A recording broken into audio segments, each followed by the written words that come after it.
ನಮಸ್ಕಾರ ಗೆಳೆಯರೆ, ಪಾಠಶಾಲೆ ಯೂಟ್ಯೂಬ್ ಚಾನಲ್ಗೆ ಸ್ವಾಗತ ಸುಸ್ವಾಗತ. ಇದೇನೆ ನಿಮ್ಮ ಆನ್ಸರ್ ಟು ಕಮೆಂಟ್ಸ್ ನೋಡ್ ತಗೋಣ. ಯಾರೆಲ್ಲ ಚಾನಲ್ ಸಬ್ಸ್ಕ್ರೈಬ್ ಮಾಡಿಲ್ಲ ಸಬ್ಸ್ಕ್ರೈಬ್ ಮಾಡಿರಿ, ವಿಡಿಯೋನ ಮ್ಯಾಕ್ಸಿಮಮ್ ನಮ್ಮ ಪೀಪಲ್ಗೆ ಶೇರ್ ಮಾಡಿರಿ. ನಮ್ಮಲ್ಲಿರ್ತಕ್ಕಂಥದ್ದು ಪ್ರಿಂಟೆಡ್ ನೋಟ್ಸ್ ಅಮ್ಮ, ಟೈಪ್ಡ್ ಕಾಪಿ ಟೈಪ್ ಮಾಡಿಸಿದ್ದೀವಿ. ಹ್ಯಾಂಡ್ ರಿಟನ್ ನೋಟ್ಸ್ನ ಟೈಪ್ ಮಾಡಿಸಿದ್ದೀವಿ. ಟೈಪ್ಡ್ ಕಾಪಿ ಅವೈಲಬಲ್ ಇದೆ. ಯಾವ್ಯಾವ ನೋಟ್ಸ್ ಅವೈಲಬಲ್ ಇದೆ? Cooperative, KMF, banking, 1959 act, 3000 question bank, Kannada and constitution available ಇದೆ. ಈ ನೋಟ್ಸ್ ತೆಗೆದುಕೊಳ್ಳೋಕ್ಕಿಂತ ಮುಂಚಿತವಾಗಿ ನಂಬರ್ ಆಫ್ ವಿಡಿಯೋಸು ಡಿಸ್ಕ್ರಿಪ್ಷನ್ ಬಾಕ್ಸಲ್ಲಿ ಇದ್ದಾವೆ.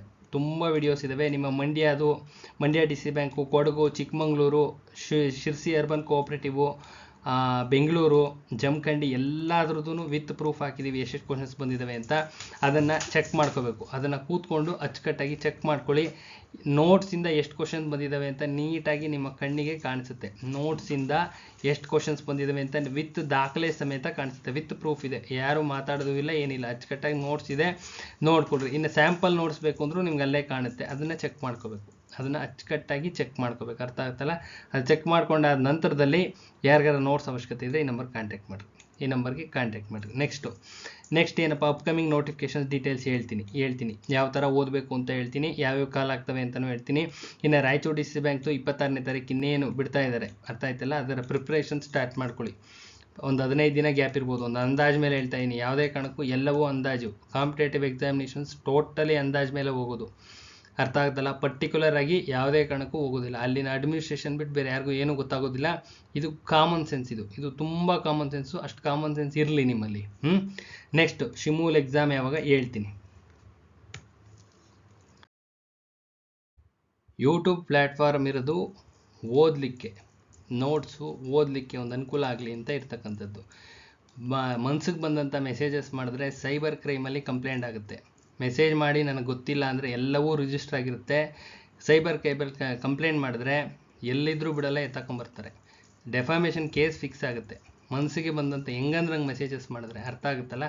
ಅದ್ರ ಬದಲು ಕೂತ್ಕೊಂಡು ಓದ್ಕೊಳ್ರಿ. ಶಿಮೂಲ್ ಎಕ್ಸಾಮ್ ಮಾಡೋದು ಆ ಸಂಸ್ಥೆಯವ್ರು ಮಾಡ್ತಾರೆ. ಬೇರೆ ಯಾರಿಗೂ ಆ ವಿಚಾರ ಗೊತ್ತಾಗೋದಿಲ್ಲ. ಕಾನ್ಫಿಡೆನ್ಷಿಯಲ್ ಇರುತ್ತೆ. ಅರ್ಥ ಆಗುತ್ತಲ್ಲ? ಯಾವುದೇ ಕಾರಣಕ್ಕೂ ಎಕ್ಸಾಮಿನೇಷನ್ ಪರ್ಟಿಕ್ಯುಲರ್ ಡೇಟು ಯಾರಿಗೂ ಗೊತ್ತಾಗಲ್ಲ. ಇವ್ರಿಗೆ ಅಂತಲ್ಲ, ಯಾರಿಗೂ ಗೊತ್ತಾಗಿಲ್ಲ. ಈ ಸಂಸ್ಥೆಯ ಕನ್ಸರ್ನ್ಡ್ ಅಡ್ಮಿನಿಸ್ಟ್ರೇಷನ್ ಇರುತ್ತಲ್ಲ, ಅವ್ರಿಗೆ ಮಾತ್ರ ಗೊತ್ತಿರುತ್ತೆ. ಅರ್ಥ ಆಗುತ್ತಲ್ಲ? ನಾವು ಹೇಳೋದು ಪ್ರತಿಯೊಂದು ವಿಡಿಯೋದಲ್ಲೂ ಹೇಳಿದ್ದೀನಿ. ಅಂದಾಜಿನ ಮೇಲೆ ಅಂತ ಹೇಳಿದ್ದೀನಿ. ಅಂದಾಜಿನ ಮೇಲೆ ಹೇಳ್ಬೋದೇ ಹೊರತು ಪರ್ಟಿಕ್ಯುಲರ್ ಆಗಿ ಯಾರಿಗೂ ಹೇಳಕ್ಕೆ ಬರೋದಿಲ್ಲ. ಅರ್ಥ ಆಗುತ್ತಲ್ಲ? ಇದು ಫಸ್ಟ್ ಬೇಸಿಕ್ಸು. ಕಾಂಪಿಟೇಟಿವ್ ಎಕ್ಸಾಮಿನೇಷನ್ಗೆ ಇಷ್ಟು ಮಾತ್ರ ಕಾಮನ್ ಸೆನ್ಸ್ ಇಲ್ಲ ಅಂದರೆ ಬರೋಕ್ಕೆ ಹೋಗ್ಬೇಡಿ. ಅವಶ್ಯಕತೆ ಇಲ್ಲ. ಪ್ರೈವೇಟಲ್ಲಿ 100 ಜಾಬ್ಸ್ ಇದ್ದಾವೆ. ವರ್ಕ್ ಮಾಡ್ಕೊಳ್ಳಿ. ಅರ್ಥ ಆಗುತ್ತಲ್ಲ? ಕಾಂಪಿಟೇಟಿವ್ ಎಕ್ಸಾಮಿನೇಷನ್ ಬಂದಮೇಲೆ ಏನು ಬೇಕಾದರೂ ಆಗ್ಬೋದು. ಒಂದು ಎಕ್ಸಾಂಪಲ್ ಅಪೆಕ್ಸ್ದು ಎಕ್ಸಾಮ್ ಆಗಿ ಆಯಿತು. ಇನ್ನೇನು ಹತ್ತತ್ರ ಸೆಪ್ಟೆಂಬರ್ ಬಂದರೆ 2 ವರ್ಷ ಆಯಿತು. ಇನ್ನೂ ಬಗೆಹರಿದಿಲ್ಲ, ಇನ್ನೂ ಬಿಟ್ಟಿಲ್ಲ, ಇನ್ನೂ 1:5 ಬಿಟ್ಟಿಲ್ಲ. ಚಿಕ್ಕಮಂಗ್ಳೂರ್ದು 2 ವರ್ಷ ಹತ್ತತ್ರ ಅನ್ಕೊತೀನಿ, ಅವ್ರದ್ದು ಬಿಟ್ಟಿಲ್ಲ. ಅದಾದ ನಂತರದ ಮಂಡ್ಯ, ಕೊಡಗು, ನಿಮ್ಮ ಜಮಖಂಡಿ, ಬೆಂಗಳೂರು, ಶಿರ್ಸಿ ಅರ್ಬನ್ ಕೋಆಪರೇಟಿವ್ ಇವೆಲ್ಲ ಆಗಿ ಆರ್ಡರ್ಸ್ ಕಾಪಿ ಎಲ್ಲ ಇಶ್ಯೂ ಆಗಿ ಎಲ್ಲ ಕ್ಲೋಸೇ ಮಾಡಿಬಿಟ್ರು. ಅರ್ಥ ಆಯ್ತಲ್ಲ? ನಿಮ್ಮ ರಾಯಚೂರ್ದು ಬಿಡ್ತಾ ಇದ್ದಾರೆ. ಇತ್ತೀಚೆಗೆ ಆದಂಥ ರಾಯಚೂರ್ದು ಬಿಡ್ತಾ ಇದ್ದಾರೆ. ಎಲ್ಲದಕ್ಕೂ ಸಿದ್ಧರಾಗಿ ಬರಬೇಕು. ಇಲ್ಲಿಗೆ ಎಲ್ಲ ವಿಚಾರಕ್ಕೂ ಸಿದ್ಧರಾಗಿರಬೇಕು. ಏನು ಬೇಕಾದರೂ ಆಗ್ಬೋದು. ಹಿಂಗೆ ಆಗುತ್ತೆ, ಇದೇ ಥರ ಆಗುತ್ತೆ. ನೋ 22 ವರ್ಷದ ಅನುಭವ. 1-2 ದಿನ ಅಲ್ಲ, 2 ದಿನ ಅಲ್ಲ. ನನ್ನ ಡೀಟೇಲ್ಸ್ ಇದೆ, ನೋಡ್ಕೊಳ್ರಿ. 22 ವರ್ಷದಿಂದ ಫೀಲ್ಡಲ್ಲಿ ಇಂಥವೆಲ್ಲ ತುಂಬ ಸರ್ವೇ ಸಾಮಾನ್ಯವಾದಂಥ ವಿಚಾರ. ತುಂಬ ಹೌದು, ಆಯಿತು. ನೆಕ್ಸ್ಟ್ ನೋಡೋಣ. ಅಷ್ಟೇ ಮಾತಾಡಬೇಕೆ ಹೊರತು ಅದಲ್ಲದೆ ಎಕ್ಸಾಗ್ರೇಷನ್ ನೋ. ಕಾಂಪಿಟೇಟಿವ್ ಎಕ್ಸಾಮಿನೇಷನ್ಸ್ಲಿ ಇದು ವರ್ಕ್ ಆಗಲ್ಲ. ಯಾವುದೇ ಕಾರಣಕ್ಕೂ ವರ್ಕ್ ಆಗಲ್ಲ. ಬಾಯಿ ನೋವು ಅಷ್ಟು ಬಿಟ್ಟರೆ ಇನ್ನೇನು ಪ್ರಯೋಜನ ಇಲ್ಲ. ಅರ್ಥ ಆಗುತ್ತಲ್ಲ? ಎಲ್ಲದಕ್ಕೂ ಸಿದ್ಧರಾಗಿರ್ಬೇಕು. ಎಲ್ಲದಕ್ಕೂ ಆಯಿತು. ಆಗಲಿಲ್ವಾ? ಆಯಿತು ಬಿಡ್ರಪ್ಪ, ಒಳ್ಳೇದಾಗಲಿ. ಮುಂದೆ ಕೆಲಸ ನೋಡೋದು. ಮುಂದೆ ಯಾವ್ದು ಕಾಲ ಆಗುತ್ತೋ ಅದನ್ನು ನೋಡೋಣ ಅಷ್ಟೇ. ಅರ್ಥ ಆಗುತ್ತಲ್ಲ? ಆ ಥರ ಇದು ಇರೋ ಸಿಚುವೇಶನ್. ಇದು ಆ ಥರ ಇರುತ್ತೆ ಕಾಂಪಿಟೇಟಿವ್ ಎಕ್ಸಾಮಿನೇಷನ್ಸ್ ಅಂದರೆ. ಯಾವಾಗ ಎಕ್ಸಾಮ್ ಆಗುತ್ತೆ, 100 ಮೆಸೇಜ್ ಅಲ್ಲ, 500 ಮೆಸೇಜ್ ಮಾಡಿದ್ರು ಆಗೋ ಕಥೆ ಅಲ್ಲ. ಅದು ಒಂದು ಅಂದಾಜಿನ ಮೇಲೆ ಹೇಳ್ಬೋದು. 1 ಮಂತ್ ಗ್ಯಾಪ್ ಕೊಡ್ತಾರೆ ಅಂತ. ಅದಾದ ನಂತರದಲ್ಲಿ ಅಡ್ಮಿನಿಸ್ಟ್ರೇಟಿವ್ ಇರುತ್ತಲ್ಲ, ಅಲ್ಲಿನ ಬೋರ್ಡ್ ಡಿಸಿಷನ್ಸ್ ಮೇಲೆ ಹೋಗುತ್ತೆ. KPSC ಅಂದರೆ KPSC ಅವರು ಡಿಸಿಷನ್ ತಗೋತಾರೆ. KE ಅಂದರೆ KE ಡಿಸಿಷನ್ ತಗೋತಾರೆ. ಯಾರು ಎಕ್ಸಾಮ್ ಮಾಡ್ತಿರ್ತಾರೋ ಅವ್ರು ಡಿಸಿಷನ್ ತಗೋತಾರೆ. ಆ ಡೇಟಲ್ಲಿ ಎಕ್ಸಾಮ್ ಆಗುತ್ತೆ. ಎಕ್ಸಾಮ್ ಮಾಡ್ತಾರೆ, 1000% ಮಾಡ್ತಾರೆ. 1000% ಮಾಡ್ತಾರೆ. ಎಕ್ಸಾಮ್ ಆಗೇ ಆಗುತ್ತೆ. ಎಕ್ಸಾಮ್ ಎಲ್ಲೂ ಹೋಗಲ್ಲ. ಕಾಲ್ ಮಾಡಿದ್ಮೇಲೆ ಎಕ್ಸಾಮ್ ಮಾಡ್ತಾರೆ. ತದನಂತರದಲ್ಲಿ ಶಿಮೂಲ್ ಎಕ್ಸಾಮ್ಗೆ ಏನಿದೆ ಸಿಲೆಬಸ್ ಏನಿದೆ, KPSC ಎಕ್ಸಾಮ್ಸ್ಗೆ ಏನಿದೆ ಸಿಲೆಬಸ್, ಒಂದು ಶೀಟಲ್ಲಿ ಬರೀಬೇಕು. ಬರ್ದೀನಿ ನೋಡ್ರಪ್ಪ. ಇಲ್ಲಿ ಕನ್ನಡ ಇದೆ, ಶಿಮುಲ್ ಎಕ್ಸಾಮ್ಗೆ ಓದ್ತಾ ಇದ್ರೆ ಕನ್ನಡ ಹೇಗಿದೆ, ಅದೇ KPSC KE ಓದ್ತಾ ಇದ್ರೆ ಕನ್ನಡ ಇದೆ, ಎರಡೂ ಒಂದೇ ಕನ್ನಡ. ಏನಾದ್ರು ಲಾಸ್ ಆಯ್ತಾ ನಿಮಗೆ? ಯಾವುದೇ ಲಾಸ್ ಆಗಿಲ್ಲ. GK ಅಲ್ಲೂ GK ಇದೆ, ಇಲ್ಲೂ GK ಇದೆ, ಅದು ಓದಬೇಕು, ಇದು ಓದಬೇಕು. ಕಾನ್ಸ್ಟಿಟ್ಯೂಷನ್ ಅಲ್ಲೂ ಇದೆ, ಇಲ್ಲೂ ಇದೆ, ಇಂಗ್ಲೀಷ್ ಅಲ್ಲೂ ಇದೆ, ಇಲ್ಲೂ ಇದೆ, ಕೋಆಪ್ರೇಟಿವ್ ಅಲ್ಲೂ ಇದೆ, ಇಲ್ಲೂ ಇದೆ. ಮತ್ತು ನೀವು ಓದ್ತಾ ಇರೋದು ಇನ್ಯಾವುದ್ರಿ? ಏನು ಓದ್ತಿರೋ? ಏತಕ್ಕೆ ಬರ್ತೀರಾ? ಏನು ಸಾಧನೆ ಮಾಡೋಕ್ಕೆ ಬರ್ತೀರಾ? ಏನು ಸಿಗುತ್ತೆ ನಿಮ್ಗೆ ಇದರಿಂದ? ಏನೂ ಸಿಗೋದಿಲ್ಲ. ಅರ್ಥ ಆಗುತ್ತಲ್ಲ? ಎಲ್ಲ ಸಿಮಿಲರ್ ಸಿಲೆಬಸ್ ಇದೆಯಪ್ಪ. ಸಿಮಿಲರ್ ಸಿಲೆಬಸ್ ಕಾಣಿಸ್ತಾ ಇದೆಯಲ್ಲ, ಇಷ್ಟು ಸಿಮಿಲರ್ ಸಿಲೆಬಸ್ ಇದೆ. ಶಿಮೂಲ್ಗೆ ಓದಿದ್ರೆ ಇದಕ್ಕೂ ಆಗುತ್ತೆ. ತೆಗೆದು ನೋಡ್ರಿ ಸಿಲೆಬಸ್ಗಳನ್ನ, ಫಸ್ಟ್ ತೆಗೆದು ನೋಡ್ರಿ, ಫಸ್ಟ್ ಸಿಲೆಬಸ್ ಕಾಪೀಸ್ನ ಕೈಯಲ್ಲಿ ಇಟ್ಕೊಳ್ರಿ. ಅರ್ಥ ಆಗುತ್ತಲ್ವಾ? ಅಷ್ಟು ಮಾತ್ರ ಪರಿಜ್ಞಾನ ಇಲ್ಲ ಅಂದರೆ ಬರಬೇಡ್ರಿ. ಕಾಂಪಿಟೇಟಿವ್ ಎಕ್ಸಾಮಿನೇಷನ್ ಬರೋ ಅಗತ್ಯ ಇಲ್ಲ. ಮನ್ಸಿಗೆ ಬಂದಂಥ ಮೆಸೇಜಸ್ ಮಾಡೋ ಅಗತ್ಯ ಇಲ್ಲ. ಇನ್ನೊಂದು ಮೆಸೇಜ್ ಏನಾದ್ರೂ ಯೂಟ್ಯೂಬಲ್ಲಿ ಯಾರ್ದಾರು ಒಂದೇ ಒಂದು ಮೆಸೇಜ್, ಅನ್ವಾಂಟೆಡ್ ಮೆಸೇಜ್ ಏನಾದ್ರು ಕಂಡು ಬಂತು ಅಂದರೆ ಸೈಬರ್ ಕ್ರೈಮಲ್ಲಿ ಮುಲಾಜಿಲ್ದಂಗೆ ಕಂಪ್ಲೇಂಟ್ ಆಗುತ್ತೆ. ಮುಲಾಜೇ ಇಲ್ಲ ಅದರಲ್ಲಿ. ಎಲ್ಲಿದ್ರು ಎತ್ತಾಕ್ಸ್ಕೊಬರ್ತೀನಿ. 7 ವರ್ಷ ಕೋರ್ಟ್ ಆಫೀಸರ್ ಆಗಿದ್ದೆ. ಬಿಡಲ್ಲ ಅಂದಮೇಲೆ ಬಿಡಲ್ಲ. ಏನೇ ಇದ್ರೂ ನನ್ನ ಹತ್ರ ಮೆಸೇಜ್, ನನ್ನ ಫೋನ್ ನಂಬರ್ ಅಷ್ಟು ದೊಡ್ಡದಾಗಿ ಹಾಕಿರ್ತೀನಿ. ಏನೇ ಇದ್ರು ನನ್ನ ಹತ್ರ ಕೇಳ್ರಿ. ಗೊತ್ತಾಗಲಿಲ್ಲ ಅಂದರೆ ನಾನು ಹೇಳ್ಕೊಡ್ತೀನಿ, ಹಿಂಗಲ್ಲಪ್ಪ ಹಿಂಗೆ ಮಾಡಿರಿ ಅಂತ. 22 ವರ್ಷ ಅಷ್ಟು ಎಕ್ಸಾಮ್ಸ್ ಕ್ಲಿಯರ್ ಆಗಿದ್ದಾವೆ. ಅಷ್ಟು ಎಕ್ಸಾಮ್ಸ್ ಎಲ್ಲ ದಾಖಲೆ ಸಮೇತ ಹಾಕಿದ್ದೀನಿ, ಪ್ರತಿಯೊಂದು ದಾಖಲೆ ಸಮೇತ. ಅರ್ಥ ಆಗುತ್ತಲ್ಲ? ಕೂತ್ಕೊಂಡು ಓದ್ಕೊಳ್ರಿ, ದಯವಿಟ್ಟು ಓದ್ರಿ. ಈ ಸಿಲೆಬಸ್ಗೆ ಓದಿದ್ರೆ ಇದೆಲ್ಲ ಆಗುತ್ತೆ. ಇದೇನಾದ್ರು ಇದು ನಿಮ್ಮ ಕಣ್ಣೆದುರುಗಡೆನೆ ಕಾಣ್ತಾ ಇದೆ. ಎರಡೂ ಸಿಲೆಬಸ್ ಕಾಪಿ ಇಂಟರ್ನೆಟ್ಟಲ್ಲಿದೆ. ತಕ್ಕೋಬೇಕು, ಕೂತ್ಕೋಬೇಕು, ಇಟ್ಕೋಬೇಕು. ಕನ್ನಡ ಬದಲಾವಣೆ ಆಗುತ್ತೇನ್ರಿ? GK ಬದಲಾವಣೆ ಆಗುತ್ತೇನ್ರಿ? ಕಾನ್ಸ್ಟಿಟ್ಯೂಷನ್ ಬದಲಾವಣೆ ಆಗುತ್ತಾ? ಇಂಗ್ಲೀಷ್ ಬದಲಾವಣೆ ಆಗುತ್ತಾ? ಕೋಆಪ್ರೇಟಿವ್ ಬದಲಾವಣೆ ಆಗುತ್ತಾ? ಯಾವುದೇ ಕಾರಣಕ್ಕೆ ಯಾವುದು ಬದಲಾಗಲ್ಲ. ಎಲ್ಲ ಕಾನ್ಸ್ಟೆಂಟ್ ಸಬ್ಜೆಕ್ಟ್ಸು. ಇದಕ್ಕೆ ಓದಿದ್ರೆ ಈ ಎಕ್ಸಾಮ್ಗೂ ಆಗುತ್ತೆ ಅಂದರೆ ಇದನ್ನು ಓದ್ಕೊಂಡ್ರೆ, ಇದನ್ನು ಅಚ್ಚುಕಟ್ಟಾಗಿ ಓದ್ಕೊಂಡ್ರೆ ಈ ಎಕ್ಸಾಮ್ಗೂ ಆಗೋದಿಲ್ವೇನ್ರಿ? ಸಿಲೆಬಸ್ನ ನೀಟಾಗಿ ಬಾಕ್ಸ್ ಮಾಡ್ತಾ ಹೋಗ್ಬೇಕು. ಇದು ಕಂಪ್ಲೀಟ್ ಆಯಿತು, ಇದು ಕ್ಲೋಸ್, ಇದು ಕಂಪ್ಲೀಟ್ ಆಯಿತು, ಇದಾಯಿತು, ಇದಿಷ್ಟು ಕಂಪ್ಲೀಷನ್ ಆಯಿತು ಅಂದರೆ ಇದರಲ್ಲಿ ಇನ್ನೂ ಉಳಿದಿದ್ದಾವೆ ಸಿಲೆಬಸ್ಸು. ಇದರಲ್ಲಿ ಇನ್ನೂ ಉಳಿದಿದ್ದಾವೆ. ಇದನ್ನ ಸಿಮಿಲಾರಿಟೀಸ್ ಅಷ್ಟೇ ಹೇಳ್ತಾ ಇರೋದು. ಅರ್ಥ ಆಗ್ತಾ ಇದೆಯಲ್ಲ? ಇನ್ನು ಉಳಿದಿರ್ತಕ್ಕಂಥ ಸಬ್ಜೆಕ್ಟ್ ಓದ್ಕೊಂಡ್ರೆ KPSC KE ಎಕ್ಸಾಮ್ಸ್ ಕ್ಲಿಯರ್ ಆಗೋದಿಲ್ವೇನಪ್ಪ? ಅದು ಓದೋರ ಲಕ್ಷಣ. ಇದು ಓದ್ತಕ್ಕಂಥ ರೀತಿ ನೀತಿ. ಅರ್ಥ ಆಗ್ತಿದೆಯಲ್ಲ? ದಯವಿಟ್ಟು ಈ ಥರ ಮೆಥಡ್ಸ್ನ ಹುಡ್ಕೊಂಡು ಮಾಡ್ಕೊಳ್ರಿ. ಬರಲಿಲ್ಲ, ಆಗೋದಿಲ್ಲ ನಿಮ್ಮ ಕೈಲಿ ಅಂದರೆ ಪ್ರೈವೇಟಲ್ಲಿ ನೂರಾರು ಜಾಬ್ಸ್ ಇದ್ದಾವೆ. ಹೋಗ್ರಿ, ಕಾಲಹರಣ ಮಾಡಿಬಿಡ್ರಿ. ಒಂದು ಅರ್ಥ ಆಗುತ್ತಲ್ಲ? ನೆಕ್ಸ್ಟ್ ಮುಂದೆ ಕಾಲಾಗ್ತಕ್ಕಂಥವು VAO ಕಾಲಾಗುತ್ತೆ. ವೆರಿ ಶಾರ್ಟ್ಲಿ ಕಾಲಾಗುತ್ತೆ. VAOಗೆ ಏನು ಅಂತ ಅಂದರೆ GS ಪ್ಲಸ್ ಕಮ್ಯುನಿಕೇಷನ್ನು. ಅರ್ಥ ಆಗ್ತಿದೆಯಲ್ಲ? GS ಪ್ಲಸ್ ಕಮ್ಯುನಿಕೇಷನ್ ಇರುತ್ತೆ. ಹಿಂದೆಗಡೆ ಸಿಲೆಬಸ್ ಹೇಳಿದ್ನಲ್ಲ, KA ಸಿಲೆಬಸ್, ಅದೇ ಸಿಲೆಬಸ್ ಇರುತ್ತೆ. PEC ಕಾಲಾಗುತ್ತೆ, ಓದಿ. PSI ಕಾಲಾಗುತ್ತೆ, ಓದಿ. ಟೀಚರ್ ಪೋಸ್ಟ್ ಆಗುತ್ತೆ, FD/ST ಆಗುತ್ತೆ, ಗ್ರೂಪ್ C ಆಗುತ್ತೆ, ಪರಿಸರ ಇಲಾಖೆಯಲ್ಲಿ ಕಾಲಾಗುತ್ತೆ. ಇವೆಲ್ಲ ಆಗ್ತವೆ. 1000% ಆಗ್ತವೆ. 1000% ಆಗ್ತವೆ. ನಾಳೆ ಬೆಳಗ್ಗೆನೇ ಆಗೋಗ್ತವೆ, ನಾಡಿದ್ದು ಆಗ್ತವೆ. ಮಾಡ್ತಾರೆ. ಕಾಯಬೇಕು. ವರ್ಷಾನುಗಟ್ಟಲೆ ಕಾಯ್ದಿದ್ದೀವಿ. ಎಕ್ಸಾಮ್ಸ್, ಒಂದೊಂದು ಎಕ್ಸಾಮ್ಸ್ಗೆ ವರ್ಷಗಟ್ಟಲೆ ಕಾಯ್ದಿದ್ದೀವಿ. 1, 2 ಅರ್ಥ ಆಯ್ತಲ್ಲ? ಫಸ್ಟ್ ಅಟೆಂಪ್ಟಲ್ಲೇ ಕ್ಲಿಯರ್ ಮಾಡ್ಕೊಂಡ್ಬಂದಿದ್ದೀವಿ. ಫಸ್ಟ್ ಅಟೆಂಪ್ಟ್ ಲೆಗ್ ಇಟ್ಟಿದ ತಕ್ಷಣವೇ ಫಸ್ಟ್ ಅಟೆಂಪ್ಟ್ ಇದೆ. ಆಲ್ಮೋಸ್ಟ್ ಸ್ಟೇಟಲ್ಲೇ ಟಾಪಲ್ಲಿದ್ದು. ಅರ್ಥ ಆಯ್ತಲ್ಲ?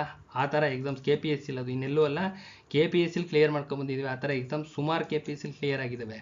ಓದೋದಕ್ಕೆ ಶ್ರದ್ಧೆ ಇರಬೇಕು. ಅರ್ಥ ಆಗುತ್ತಲ್ಲ? ಕಂಪ್ಯಾರಿಸನ್ನು ಏನು ಓದ್ತಾ ಇದ್ದೀವಿ, ಏನು ಮಾಡ್ತಾ ಇದ್ದೀವಿ, ಫಸ್ಟ್ ಅದರ ಬಗ್ಗೆ ಗಮನ ಇರಲಿ. ಅರ್ಥ ಆಗುತ್ತಲ್ಲ? ಅದರ ಬಗ್ಗೆ ಗಮನ ಇರಲಿ. VAO ಇದಿಷ್ಟು ಕಾಲ್ ಆಗ್ತವೆ. GS ಪೇಪರ್ ಇಲ್ಲಿದೆ ನೋಡ್ರಿ. GS ಪೇಪರಲ್ಲಿ ಏನೇನು ಓದಬೇಕು ಅಂದರೆ history, geography, constitution, science and technology, economy, environmental science, ಇವಿಷ್ಟು ಇದಾವಲ್ವಾ? ಇದಿಷ್ಟು ಅಲ್ಲಿ ಮಿಸ್ ಆಗಿತ್ತು. ಇಲ್ಲಿ ಕಂಟಿನ್ಯೂಷನ್ ಹೇಳಿದ್ದೀನಿ ಏನೇನಿರುತ್ತೆ GS ಪೇಪರಲ್ಲಿ ಅಂತ. ಇದಿಷ್ಟು ಓದ್ಕೋಬೇಕು. ಕರೆಂಟ್ ಅಫೇರ್ಸ್ ಬೇಸ್ಡ್ ಓದ್ಕೋಬೇಕು. ಇನ್ನು ರಾಯಚೂರು DCC ಬ್ಯಾಂಕ್ ಯಾರ್ದು ಹೈಯೆಸ್ಟ್ ಸ್ಕೋರ್ ಆಗಿದೆ ಅದರದ್ದು HK ರೀಜನ್ದು 1:5 ಯಾರು ಸೆಲೆಕ್ಷನ್ ಆಗ್ತಾರೆ ಹೇಳಿ ಅಂತಿದ್ದಾರೆ. ಅಫಿಷಿಯಲ್ ಕಾಪಿ ನಮ್ಮ ಹತ್ರ ಇಲ್ಲ. ಅರ್ಥ ಆಗ್ತಿದ್ದಿಲ್ಲ? ಅದನ್ನು ವೆರಿ ಶಾರ್ಟ್ಲಿ ಅನೌನ್ಸ್ ಮಾಡ್ತಾರೆ. 26ನೇ ತಾರೀಕು ಯಾರ್ಯಾರು ಅನೌನ್ಸ್ ಆಗ್ತಾರೆ, ಯಾರ್ಯಾರ್ದಿದೆ, ಯಾರ್ಯಾರು ಸೆಲೆಕ್ಷನ್ ಆಗಿದ್ದಾರೆ, ಎಲ್ಲ ಡೀಟೇಲ್ಸು ಇರುತ್ತೆ. ಅದನ್ನು ಚೆಕ್ ಮಾಡ್ಕೊಳ್ರಿ. ಚೆಕ್ ಮಾಡಿಕೊಂಡು ಇಂಟರ್ವ್ಯೂಗೆ ರೆಡಿ ಆಗಿರಿ. ಇಂಟರ್ವ್ಯೂಗೆ ಏನೇನು ರೆಡಿ ಆಗಬೇಕು ಇಲ್ಲಿದೆ ನೋಡ್ರಿ. Static GK, current affairs. ಇಂಟರ್ವ್ಯೂನಲ್ಲಿ ಕೇಳ್ತಾರೆ. Static GK plus current affairs questions ಕೇಳ್ತಾರೆ. ನಿಮ್ಮ ಡಿಗ್ರಿ ಅಥವಾ PGನಲ್ಲಿ ಓದಿರ್ತಕ್ಕಂಥ ಸಬ್ಜೆಕ್ಟು ಬೇಸಿಕ್ಕು. ಒಂದು ಎಕ್ಸಾಂಪಲ್, ಹಿಸ್ಟ್ರಿ ಓದಿದರೆ ಹಿಸ್ಟ್ರಿ ಬೇಸಿಕ್ಸು ಕಂಪ್ಲೀಟಾಗಿ ಗೊತ್ತಿರಬೇಕು.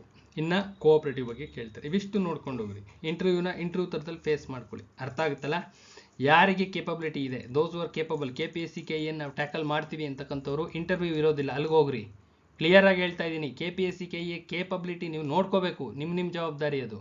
KPSC KE ನಾನು ಟ್ಯಾಕಲ್ ಮಾಡೇ ಮಾಡ್ತೀನಿ ಹಂಗಂತ ಸ್ಕೋರ್ ಕಾಣಿಸ್ಬೇಕು. ಸುಮ್ಮನೆ ಮೋಟಿವೇಶನ್ ಮಾಡ್ಕೊಳ್ಳೋದಲ್ಲ. ಮನ್ಸಿಗೆ ಬಂದಂಗೆ ಮೋಟಿವೇಶನ್ ಮಾಡ್ಕೊಂಡ್ರೆ ಎಲ್ಲಿ ಕೂತಿರ್ತೀರೋ ಅಲ್ಲೇ ಕೂತಿರ್ತೀರಾ. ಸ್ಕೋರಿನ ಮೇಲೆ ಗಮನ ಇರಬೇಕು. ಒಂದು ಎಕ್ಸಾಮ್ ಹೋಗಿ KPSC ಅಟೆಂಡ್ ಮಾಡಿ ಬಂದಿರಾ ಅಂದರೆ ಸ್ಕೋರ್ ನೋಡಬೇಕು. ಅದು ಎಷ್ಟರಲ್ಲಿದೆ, 100ರಲ್ಲಿದೆಯಾ, 120ರಲ್ಲಿದೆಯಾ, 140ರಲ್ಲಿದೆಯಾ, ಎಲ್ಲಿದೆ ನಿಮ್ಮ ಸ್ಕೋರ್, ಎಲ್ಲಿದೆ. 100ರಲ್ಲಿತ್ತು ಅಂದರೆ ನೆಕ್ಸ್ಟ್ ಎಕ್ಸಾಮಲ್ಲಿ 120ಕ್ಕೆ ಬಂದಿರಬೇಕು. ಇದು ಪ್ರೊಸೀಜರು, ಅರ್ಥ ಆಗುತ್ತಲ್ಲ. ಇನ್ನೊಂದು ಎಕ್ಸಾಮ್ ಬರೆಯೋಷ್ಟಲ್ಲಿ 160ಕ್ಕೆ ಬರಬೇಕು, 140ಕ್ಕೆ ಬರಬೇಕು, ಹೊಟ್ಟೋಗ್ಬಿಡ್ಬೇಕು, ಸೆಲೆಕ್ಷನ್ ಆಗಿ ಹೊಟ್ಟೋಗ್ಬೇಕು. 140 ರೇಂಜಲ್ಲಿ ಬಂತು ಅಂದರೆ ಸೆಲೆಕ್ಷನ್ ಆಗ್ತೀರಾ KPSC KEಯಲ್ಲಿ. ಈ ಥರ ಒಂದು ಐಡಿಯಾ ಮಾಡ್ಕೋಬೇಕು. ಐಡಿಯಾ ಮಾಡಿಕೊಂಡು ನೋಡ್ಕೋಬೇಕು, ಎಷ್ಟರಲ್ಲಿದ್ದೀರಾ, 80ರಲ್ಲಿದ್ದೀರಾ, 90ರಲ್ಲಿದೆಯಾ, ನಿಮ್ಮ ಸ್ಕೋರು ಎಲ್ಲಿದೆ. ನಿಮ್ಮ ಈಗ ಬರ್ದಿದ್ರಲ್ವ KE ಎಕ್ಸಾಮ್ಸು, ಎಲ್ಲಿದ್ದೀರಾ ಅದನ್ನು ನೋಡ್ಕೋಬೇಕು. 100ರಲ್ಲಿದ್ದರೆ ಮುಂದಿನ ಎಕ್ಸಾಮು ಮ್ಯಾಕ್ಸಿಮಮ್ 140 ಟ್ರೈ ಮಾಡಬೇಕು. ಇಲ್ಲ ಅಂದರೆ ಅಟ್ಲೀಸ್ಟ್ 120ನಾರು ಬರಲೇಬೇಕು, ಕಂಪಲ್ಸರಿ ಬರಬೇಕು. ಇದು ಏರಿಕೆ ಪ್ರಮಾಣದಲ್ಲಿ ಇರಬೇಕು. ನಿಮ್ಮ ಸ್ಕೋರಿಂಗ್ ಯಾವತ್ತು ಏರಿಕೆ ಪ್ರಮಾಣದಲ್ಲಿ ಇದ್ದರೆ ಮಾತ್ರ ಸೆಲೆಕ್ಷನ್ ಆಗ್ತೀರಾ. ಇಲ್ಲ ಅಂದರೆ ಇದಾಗೋ ಕತೆ ಅಲ್ಲ. ಅಲ್ಲೇ ಕಾಣುತ್ತೆ. 100 ಬರಿತಾನೆ ಇದ್ರೆ ಬರೀ 100 ಬರ್ತಾದೆ. 3-4 ವರ್ಷದಿಂದ 100 ದಾಟ್ತಾ ಇಲ್ಲ ಅಂದರೆ ದಯವಿಟ್ಟು KPSC KE ಸವಾಸ ಬೇಡ. ನಿಮ್ಮ ಈ ಬರ್ತಾವಲ್ಲ boards and corporation, DCC banks and KMF ಬರ್ತಾವಲ್ಲ, ಇಲ್ಲಿಗೆ ಶಿಫ್ಟ್ ಆಗಿ ಇಂಟರ್ವ್ಯೂ ಇರುತ್ತೆ, ಮಾಡ್ಕೊಂಡು ಹೊರಟೋಗಿ.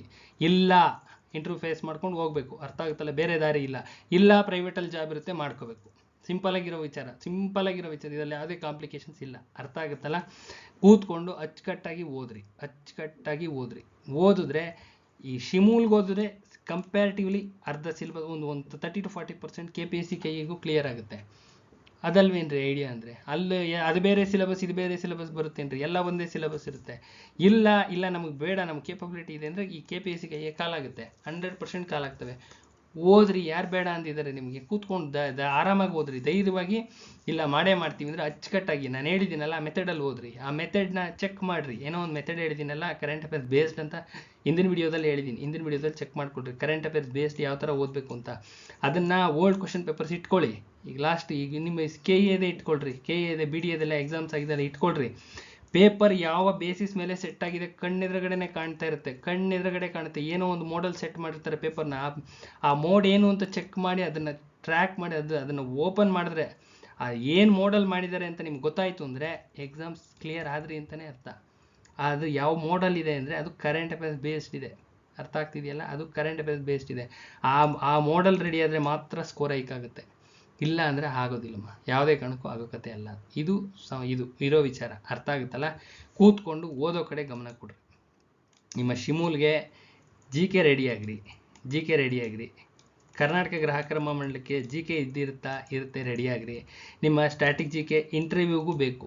ರಾಯಚೂರು DCC ಬ್ಯಾಂಕ್ ಇಂಟರ್ವ್ಯೂಗೂ ಬೇಕು, ಅರ್ಥ ಆಗುತ್ತಲ್ಲ. ರಾಯಚೂರು DCC ಬ್ಯಾಂಕ್ಗೆ ಇಂಟರ್ವ್ಯೂಗೂ ಇದೇ ಸಿಲೆಬಸ್ ಇರುತ್ತೆ. ಕೇಳ್ತಾರೆ, 100% ಕೇಳ್ತಾರೆ. 100% ಕ್ವಶನ್ಸ್ಗಳು ಬೀಳ್ತವೆ, ಅರ್ಥ ಆಗುತ್ತಲ್ಲ. ಇದನ್ನು ಈ ರೀತಿ ಈ ರೆಡಿ ಆಗ್ತಕ್ಕಂಥ ವಿಧಾನ, ಅರ್ಥ ಆಗುತ್ತಲ್ಲಮ್ಮ. ದಯವಿಟ್ಟು ಕೂತ್ಕೊಂಡು ಓದಿ. ಎಲ್ಲ ಎಕ್ಸಾಮ್ಸು ಕಾಲಾಗ್ತವೆ, ವೆರಿ ಶಾರ್ಟ್ಲಿ ಆಗುತ್ತೆ. ಕೂತ್ಕೋಬೇಕು. ಸಿಲೆಬಸ್ ಕಾಪಿ ಎಲ್ಲವೂ ಇಂಟರ್ನೆಟಲ್ಲಿ ಸಿಗುತ್ತೆ, ಇಟ್ಕೋಬೇಕು. ಸಿಮಿಲಾರಿಟೀಸ್ ಚೆಕ್ ಮಾಡ್ಕೋಬೇಕು. ಶಿಮೂಲ್ ಎಕ್ಸಾಮ್ ಯಾವಾಗ ಅಂದರೆ ಎಲ್ಲ ಒಂದೇ ಸಿಲೆಬಸ್ ಇರೋದ್ರಿಂದ ಮಾಡಿದಾಗ ಮಾಡಲಿ. ಅರ್ಥ ಮಾಡ್ಕೊಳ್ಳಿ, ಕ್ಲಿಯರಾಗಿ ಹೇಳ್ತಾ ಇದ್ದೀನಿ. ಮಾಡಿದಾಗ ಮಾಡಲಿ. ನಾಳೆ ಬೆಳಗ್ಗೆ ಮಾಡಿದ್ರೆ ಎಷ್ಟು ಜನ ರೆಡಿ ಇದ್ದೀರಾ ಈಗ ತಕ್ಷಣವೇ ಎಕ್ಸಾಮ್ ಅಟೆಂಡ್ ಮಾಡಲಿಕ್ಕೆ ಎಲ್ಲ ರೆಡಿ ಇದ್ದೀರಾ? ಎಲ್ಲ ಸಿಲೆಬಸ್ಸು ಕವರ್ ಮಾಡ್ಕೊಂಡಿದ್ದೀರಾ? ಕೂತ್ಕೊಂಡು 10 ಸತಿ ರಿವಿಷನ್ ಮಾಡಿರಿ. ಟೈಮು ಒಂದು ವಾರ ಹೆಚ್ಚಿಗೆ ಸಿಕ್ತಷ್ಟು ಅಡ್ವಾಂಟೇಜ್. ಅದು ಕ್ಲಿಯರ್ ಕಟ್ ಅಡ್ವಾಂಟೇಜ್ ಹೊತ್ತು ಲಾಸ್ ಅಂತೂ ಆಗಲ್ಲ ನಿಮಗೆ, ಅರ್ಥ ಆಗುತ್ತಲ್ಲ. ಕೂತ್ಕೊಂಡು ಓದೋ ಕಡೆ ಗಮನ ಇರಲಿ. ಗಮನ ಓದುವ ಕಡೆ ಇರಬೇಕು. ನಿಮ್ಮ ಗಮನ ಏನಿದ್ರು ಓದೋ ಕಡೆ ಇರಬೇಕು. ಹೊತ್ತು ಕಾಲಹರಣ ಮಾಡಿಬಿಡ್ರಿ, ದಯವಿಟ್ಟು ಕಾಲಹರಣ ಮಾಡಿಬಿಡ್ರಿ. ಯಾರಿಗಾರ ನೋಟ್ಸ್ ಅವಶ್ಯಕತೆ ಇದ್ರೆ ಅಷ್ಟೇ ಮೆಸೇಜ್ ಮಾಡಿರಿ, ಇಲ್ಲಾಂದರೆ ಕೂತ್ಕೊಂಡು ಓದ್ಕೊಳ್ರಿ. ಪ್ಲಸ್ GK ರೆಕಾರ್ಡಿಂಗ್ ಕ್ಲಾಸಸ್ ಇದೆ. GK ತುಂಬಾ ಎಫರ್ಟ್ಸ್ ಹಾಕಿ ರೆಕಾರ್ಡಿಂಗ್ ಕ್ಲಾಸಸ್ ಇದ್ದಾವೆ. ಬರೀ ರೆಕಾರ್ಡಿಂಗ್ ಕ್ಲಾಸಸ್ ಅಷ್ಟೇ GK. ಮಿಕ್ಕಿದ್ದೆಲ್ಲನೂ ಪ್ರಿಂಟೆಡ್ ನೋಟ್ಸ್ ಅವೈಲಬಲ್ ಇದೆ. ಯಾರಿಗಾರ ಬೇಕಿದ್ದರೆ, ಅವಶ್ಯಕತೆ ಇದ್ದರೆ ಡಿಸ್ಕ್ರಿಪ್ಷನ್ ಬಾಕ್ಸಲ್ಲಿ ಇರ್ತಕ್ಕಂಥ ವಿಡಿಯೋಸ್ನ ಫಸ್ಟ್ ನೋಡಬೇಕು. ನೋಡಾದ ನಂತರ ಕ್ವಾಲಿಟಿ ಗೊತ್ತಾಗುತ್ತೆ, ಎಷ್ಟು ಕ್ವಶನ್ಸ್ ಬಂದಿದ್ದಾವೆ ಅಂತ. ತದನಂತರದಲ್ಲಿ ಪರ್ಚೇಸ್ ಮಾಡಬೇಕು, ಅರ್ಥ ಆಗುತ್ತಲ್ಲ. ಯಾವುದೇ ಎಕ್ಸಾಮ್ ಆಗಲಿ, ಈ ಎಕ್ಸಾಮು ಅಂತಲ್ಲ, ಯಾವುದೇ KPSC KE ಯಾವುದೇ ಒಂದು ಎಕ್ಸಾಮ್ಗೆ ನೋಟ್ಸನ್ನು ಅಥವಾ ಟೆಕ್ಸ್ಟ್ ಬುಕ್ ಪರ್ಚೇಸ್ ಮಾಡಬೇಕಾದ್ರೆ ಇರ್ತಕ್ಕಂಥ ಪ್ರೊಸೀಜರು, ಪ್ರೀವಿಯಸ್ ಇಯರ್ ಎಕ್ಸಾಮ್ಸ್ನಲ್ಲಿ ನಂಬರ್ ಆಫ್ ಕ್ವಶನ್ಸು ಜಾಸ್ತಿ ಬಂದಿರಬೇಕು. ಅದರಿಂದನೇ ಬಂದಿರಬೇಕು. ಎಲ್ಲ ಕ್ವಶನ್ಸ್ಗೂ ಆನ್ಸರ್ ನಿಮ್ಮಲ್ಲಿ ಸಿಕ್ತು ಅಂದರೆ ಆ ಬುಕ್ಕು ಕರೆಕ್ಟಾಗಿದೆ ಅಂತ. ಪ್ಲಸ್ ಬುಕ್ಕಿನ ಸೈಜು ತುಂಬ ಕಡಿಮೆ ಇರಬೇಕು. ಇದು ಪ್ರೊಸೀಜರ್, ಅರ್ಥ ಆಗುತ್ತಲ್ಲ. ಬುಕ್ಕಿನ ಸೈಜು ತುಂಬ ಕಡಿಮೆ ಇರಬೇಕು. ಬೃಹದಾಕಾರದ ಗ್ರಂಥಗಳನ್ನ ತಂದರೆ ಅದು ಆಗೋ ಕತೆ ಅಲ್ಲ. ಇವೆಲ್ಲ ಕಂಡೀಷನ್ಸ್ ಅಪ್ಲೈ ಆಗುತ್ತೆ. ಅರ್ಥ ಆಗುತ್ತಲ್ಲ? ತುಂಬ ಚಿಕ್ಕದಾಗಿರ್ಬೇಕು, ನೋಟ್ಸು ಭಾಳ ಚಿಕ್ಕದಾಗಿರಬೇಕು. ನೀವು ಎಕ್ಸಾಮ್ಗೆ ಹೋಗೋ ದಿನ ಒಂದು ಸಬ್ಜೆಕ್ಟು 50 ಶೀಟಲ್ಲಿ ಇರಬೇಕು. ಇವರೇ ಸೆಲೆಕ್ಷನ್ ಆಗೋದಮ್ಮ, ಇದು ಪಕ್ಕಾ ಇನ್ಫಾರ್ಮೇಷನ್. ಹಿಸ್ಟ್ರಿ 50 ಶೀಟ್ ಇರಬೇಕು. 50 ಶೀಟು ಚಿಕ್ಕ ಹುಡುಗರು ಬರೀತಾರಲ್ಲ ಆ ಶೀಟು, ದೊಡ್ಡ ದೊಡ್ಡ ಆಳೆ ಇವು ಬರ್ತಾವೆ ಗಜಗಟ್ಲೆ, ಅದಲ್ಲ. 50 ಶೀಟ್ ಪುಟಾಣಿ ಮಕ್ಕಳು ಬರೀತಾರಲ್ಲ ಇಂಥ 50 ಶೀಟು. ಇದು ಎಲ್ಲ ಕೋಡ್ಸಲ್ಲಿ, ಹಿಸ್ಟ್ರಿ ಕೋಡ್ಸಲ್ಲಿ 50 ಶೀಟಲ್ಲಿ, ಎಂಟೈರ್ ಹಿಸ್ಟ್ರಿ 50 ಶೀಟಲ್ಲಿ ಬರಬೇಕು. ಪುಟಾಣಿ ಶೀಟ್ಸಲ್ಲಿ 50 ಶೀಟಲ್ಲಿ history 50, geography 50 sheet, constitution 50 sheet, economy ಆಮೇಲೆ ಸೈನ್ಸು ಎಲ್ಲನೂ 55 ಶೀಟ್. ಪುಟಾಣಿ ಶೀಟ್ಸಲ್ಲಿ ಕೋಡ್ಸ್ ಟೈಪಲ್ಲಿ ಮಾಡ್ಕೋಬೇಕು. ಇದನ್ನ ಕ್ಯಾರಿ ಮಾಡಬೇಕು. ಬ್ಯಾಗ್ಗಳವೆ ಅಂತ ದೊಡ್ಡ ದೊಡ್ಡ ಗ್ರಂಥಗಳನ್ನೆಲ್ಲ ತುಂಬ್ಕೊಂಡು ಅಲ್ಲಿ ಹೋಗ್ತಿರಲ್ಲಮ್ಮ ಎಕ್ಸಾಮಿನೇಷನ್ಗೆ, ಅದಲ್ಲ. ಅರ್ಥ ಆಗುತ್ತಲ್ಲ? ಬುಕ್ಗಳನ್ನೇ ತೆಗೆದು ಬೇಡ. ಬುಕ್ಗಳ ಎಕ್ಸಾಮಿನೇಷನ್ ಸೆಂಟ್ರಲ್ಲಿ ನೋಡಿದ್ರೆ ದೊಡ್ಡ ದೊಡ್ಡ ಗ್ರಂಥಗಳನ್ನ ಇಟ್ಕೊಂಡು ಕೂತಿರ್ತೀರ, ತಲೆಗಾತ್ರದ ಗ್ರಂಥಗಳು. ಅದಲ್ಲಮ್ಮ, ಅದಲ್ಲ. ಅದು ಓದೋ ವಿಧಾನವೂ ಅಲ್ಲ, ಅದಾಗೋ ಕಥೆನೂ ಅಲ್ಲ. ಅರ್ಥ ಆಗುತ್ತಲ್ಲ? 50 ಶೀಟ್ ಇಳಿಸಿರ್ಬೇಕು. ಎಂಟೈರ್ ನೋಟ್ಸು ನಿಮ್ಮ ಕೈಯಲ್ಲಿ 50 ಶೀಟಲ್ಲಿ ಇರಬೇಕು.